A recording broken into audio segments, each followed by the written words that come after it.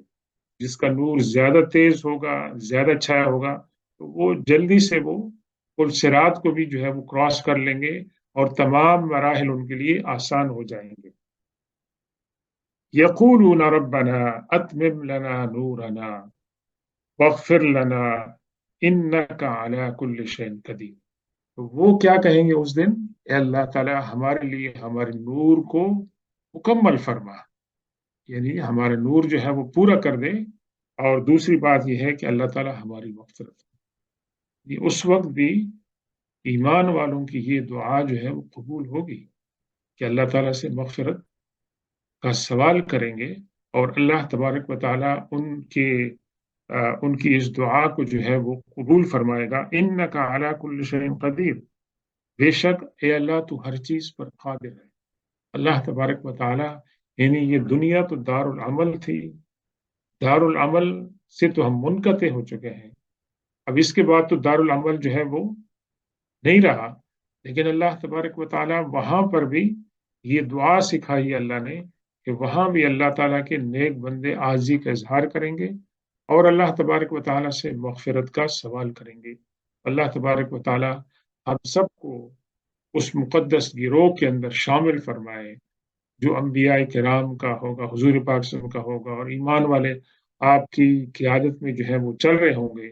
اللہ تعالیٰ ہمیں وہ خوبصورت اور مقدس جو مطلب ہے کہ کمپینین شپ ہے اور گیدرنگ ہے وہ ہمیں عطا فرمائے، تاکہ اس کی روشنی میں ہم یہ تمام مراحل کو جو ہے وہ کراس کرتی ہوئی ہماری جو ڈیسٹینیشن ہے، ہماری جو منزل ہے، ہم وہاں تک جو ہے وہ پہنچ سکیں۔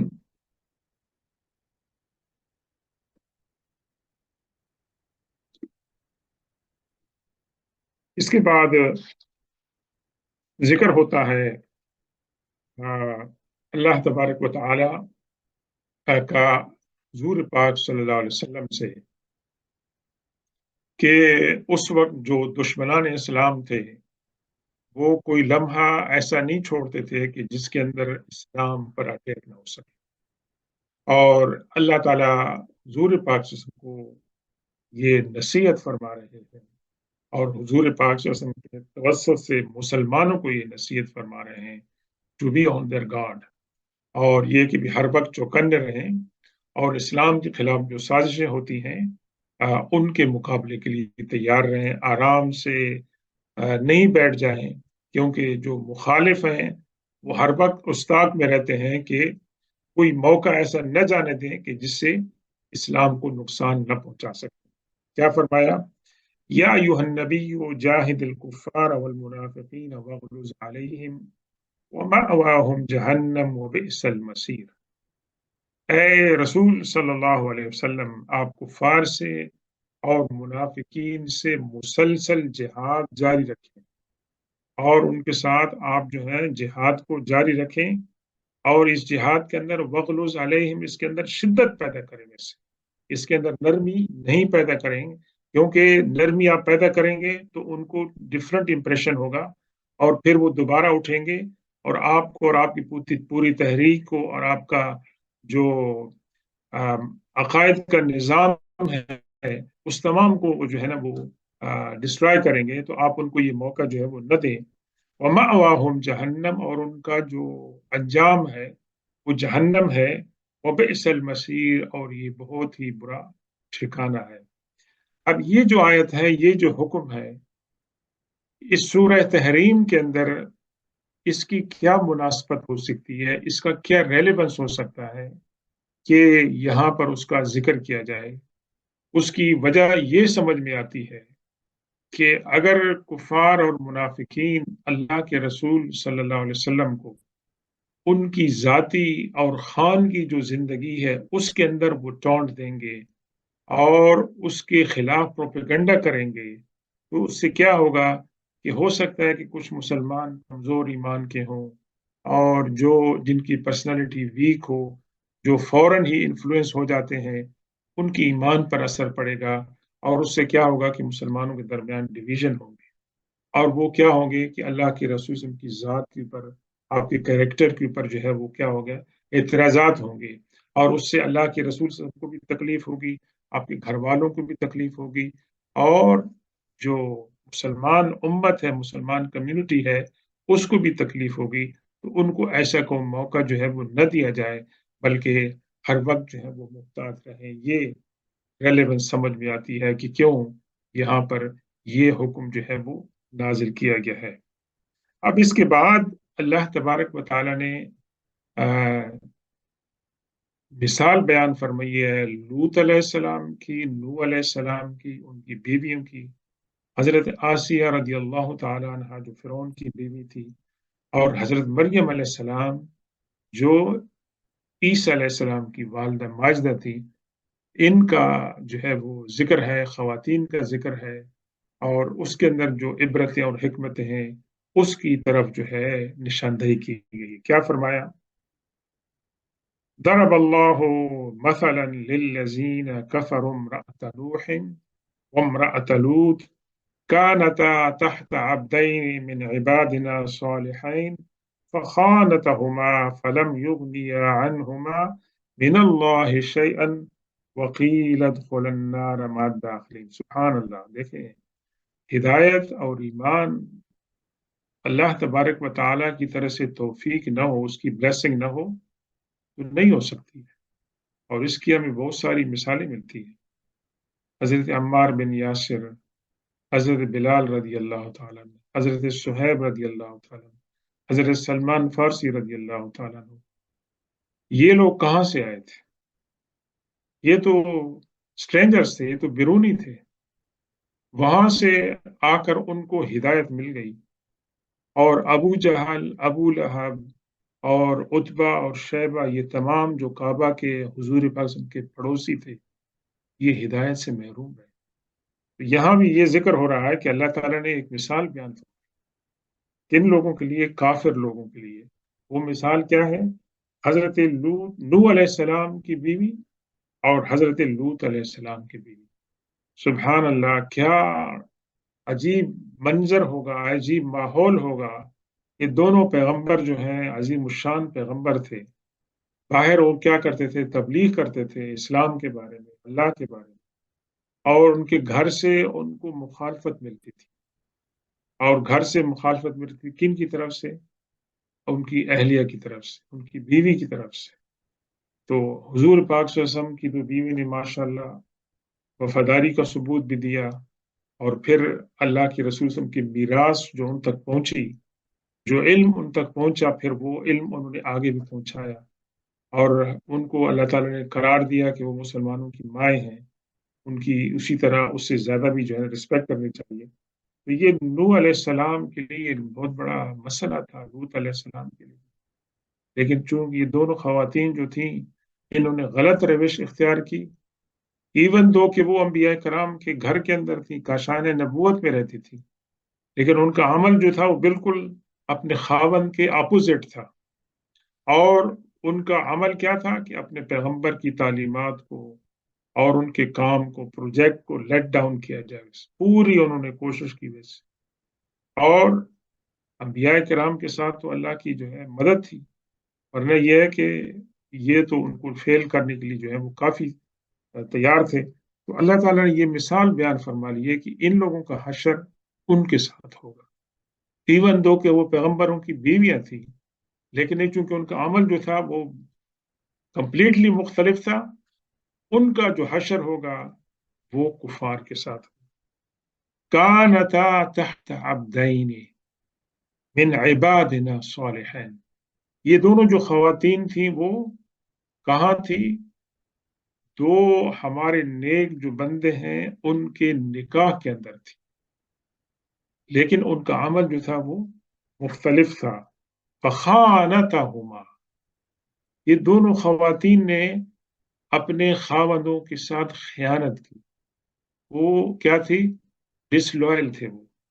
انہوں نے اپنے خاوندوں کے ساتھ، یعنی ان کا جو مشن تھا اس کے خلاف کام کیا. تو یہ خیانت ہے. یہ یعنی بیوی اپنے خاوند کی مدد کرے اس کے دین کے اندر، اور اس کا جو نیک عمل ہے اس کے اندر مدد کرے، اس کے اندر رکاوٹ نہ ڈالے.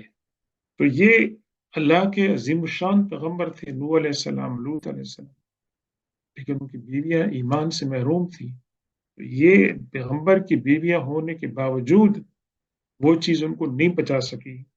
فلم یغنیا عنہما من اللہ شیئا. تو اللہ تعالیٰ سے کوئی چیز، یہ جو سٹیٹس تھا نبوت کا، یہ ان کو نہیں بچا سکا، اس کو نہیں بچا سکا ذرہ برابر بھی. وقیل ادخلوا النار مع الداخلین. اور ان سے کہا جائے گا کہ جہنم کے اندر تم دونوں عورتیں جو ہے وہ داخل. یہ کتنا بڑا درس ہے، عبرت ہے اس کے اندر، کہ گھر کا جو ماحول ہے اگر اس کے اندر ہم آہنگی نہیں ہے تو گھر کا ماحول جو ہے وہ تباہ ہو جاتا ہے.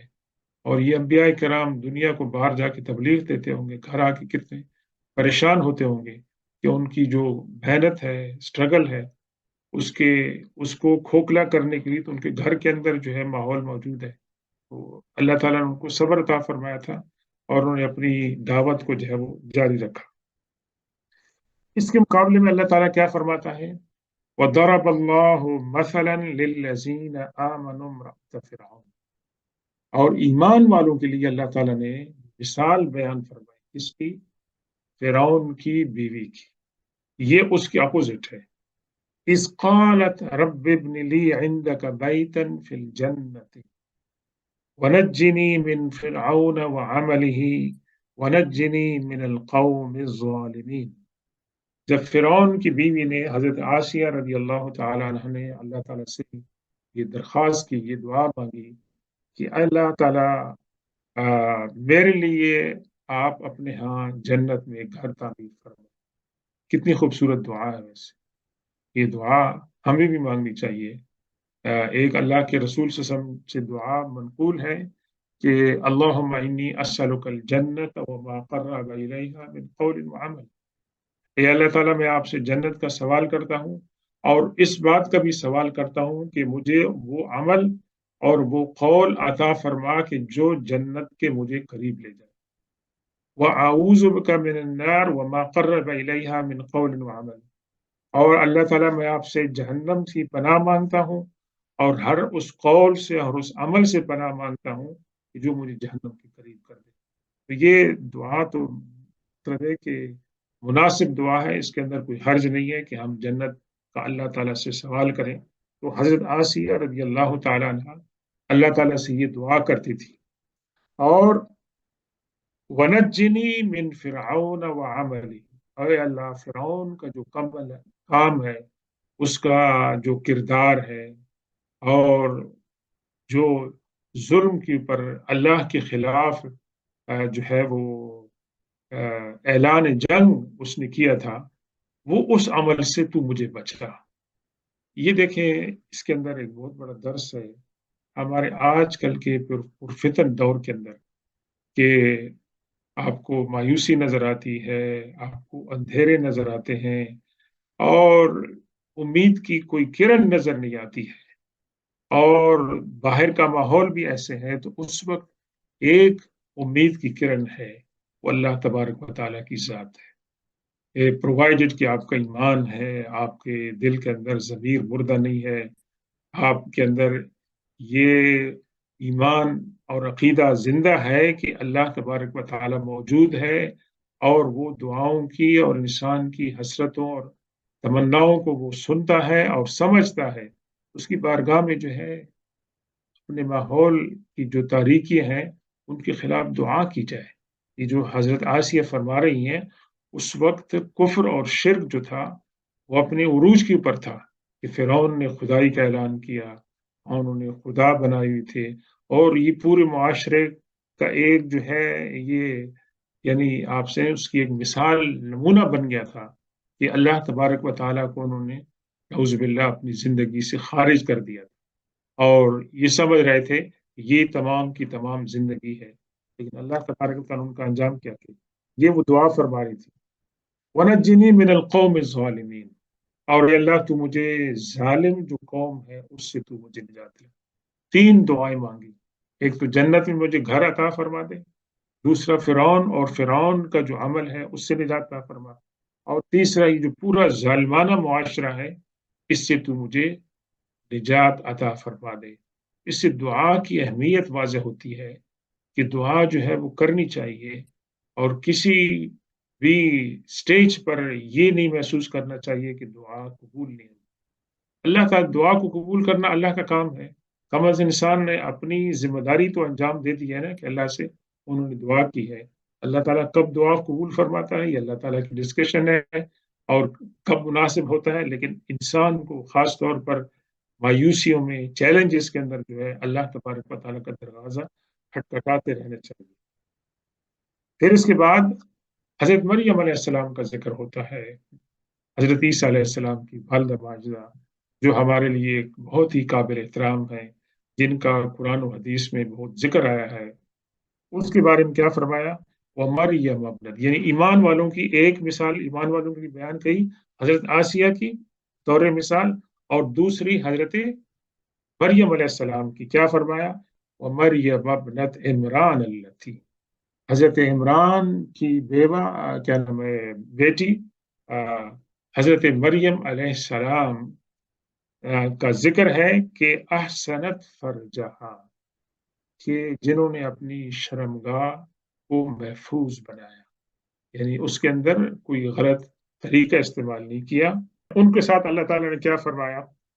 فَنَفَخْنَا فِيهِ مِن روحنا، حضرت مریم علیہ السلام کے شکم کے اندر اللہ تبارک و تعالیٰ نے اپنی روح جو ہے وہ پھونکی جبرائیل علیہ السلام کے ذریعے، کیونکہ حضرت مریم علیہ السلام نے اپنے آپ کو جو ہے پاک دامن بنایا تھا اور ان کے اندر عفت تھی، تو اللہ تبارک و تعالیٰ نے اس کے اندر ایک بہت بڑا معجزہ دکھایا کہ ان کو بغیر